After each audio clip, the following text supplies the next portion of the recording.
Halo teman-teman semua, welcome back to my YouTube channel, aku Mas Nazik. Hari ini gue mau sharing tentang investasi bodong. Karena akhir-akhir ini sedang viral kasus investasi bodong yang merugikan banyak masyarakat di Indonesia. Nah, tapi sebelum kita bahas lebih lanjut tips dan trik untuk menghindari investasi bodong ini, jangan lupa untuk klik tombol subscribe dan like jika video ini bermanfaat, serta share ke teman-teman semua agar kita sama-sama bisa mengusahakan Indonesia teredukasi dan bisa menghindari investasi bodong. Simak video ini sampai selesai ya.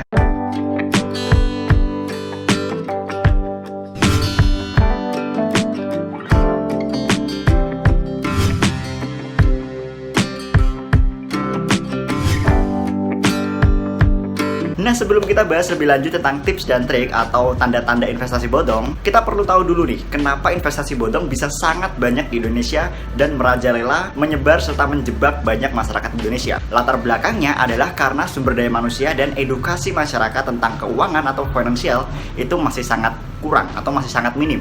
Hal inilah yang menyebabkan banyak penipu-penipu dari luar negeri bahkan masuk ke Indonesia untuk memanfaatkan ketidaktahuan masyarakat Indonesia tentang dunia finansial, tentang dunia investasi, untuk kemudian mereka jebak dan dijadikan keuntungan bagi mereka. Nah, tentunya kita harus sama-sama mengerti dan menyadari bahwa dunia pendidikan finansial dan investasi itu sangat penting sebagai fondasi kehidupan agar kita aman dalam menjaga keuangan dan sistem keuangan dalam diri kita, dalam keluarga kita, atau dalam organisasi serta lingkungan sekitar kita. Nah, mari kita coba ulik apa pertanda investasi bodong yang menyebar di Indonesia. Pertama, investasi bodong selalu mencari public figure atau artis untuk membekengi atau menjadi brand ambassador terhadap produk investasi bodong tersebut. Karena mereka butuh atensi yang besar terhadap masyarakat, mereka butuh banyak perhatian terhadap layanan investasi ini supaya masyarakat banyak yang percaya. Nah, untuk menciptakan kepercayaan, untuk menciptakan privilege tersebut, maka penipu investasi bodong dengan perusahaannya yang didirikan itu harus masuk melabeli dirinya dengan artis-artis papan atas atau orang-orang yang akan mempromosikan produk investasi bodongnya, yang tentunya punya pengaruh yang besar, dapat mengajak masyarakat dengan masif gitu ya. Nah, itu selalu memanfaatkan public figure yang punya nama. Aku sendiri juga berkali-kali ditawari untuk kerjasama dengan produk investasi bodong, tapi karena aku paham betul pengetahuan tentang finansial, jadi aku tahu banget aku nggak boleh terima yang ini atau nggak boleh terima yang ini. Nah, mungkin public figure yang tidak mengetahui tentang dunia investasi atau finansial karena bukan pakarnya di sana, itu bisa aja terjebak juga sebagai artis atau public figure yang menjadi ambasador terhadap produk investasi bodong. Nah, ini hati-hati juga buat para artis gitu ya. Kedua, produk investasi bodong selalu munculkan atau menawarkan keuntungan yang sangat tinggi, bahkan di atas wajar atau di atas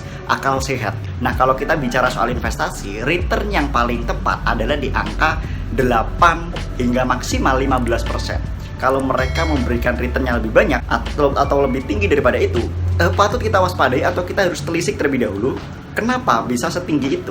Jangan sampai kita hanya tergiur saja karena tawaran keuntungannya sangat besar. Oke, gue invest karena keuntungannya besar gitu. Tapi kita nggak cari tahu keuntungan itu didapatkan dari mana.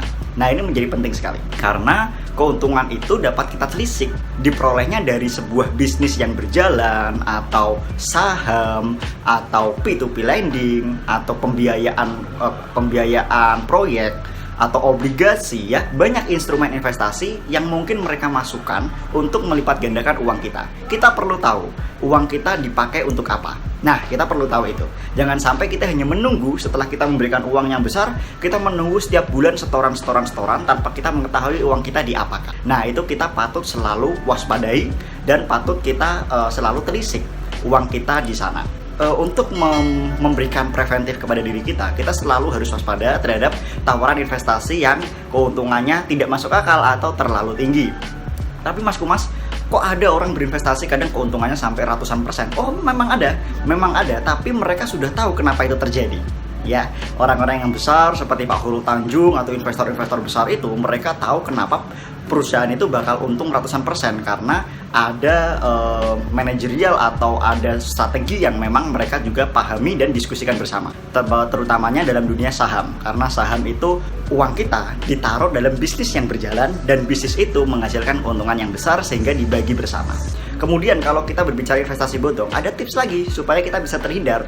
Investasi bodong tidak terdaftar di OJK, Otoritas Jasa Keuangan, lembaga pemerintah yang menjamin keamanan transaksi keuangan masyarakat.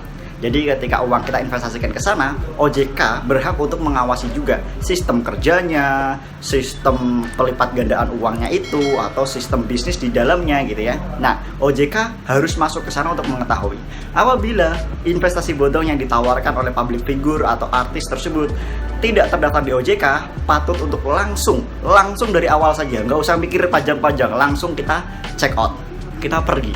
Jangan kita pakai investasi yang tidak terdaftar di OJK atau Bapepti. Ada dua ya, OJK atau Bapepti.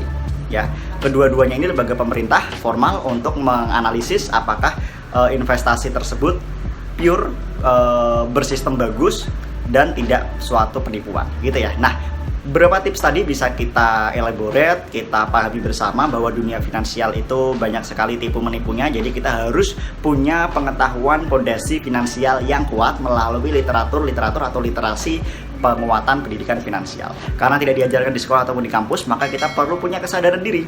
Perlu punya kesadaran dari dalam diri untuk belajar dari buku, dari internet, dari YouTube, dari luar-luar, dan tentunya kita juga harus berpikir kritis untuk memilah-milah ilmu yang benar dan yang salah supaya kita dapat menjadi orang yang berpengetahuan, berwawasan luas, tapi tidak terjerumus ke lubang yang salah. Gue Mas Kristiari, selamat belajar, selamat menempuh karir finansialnya. Mari kita sukses bersama. Bye-bye.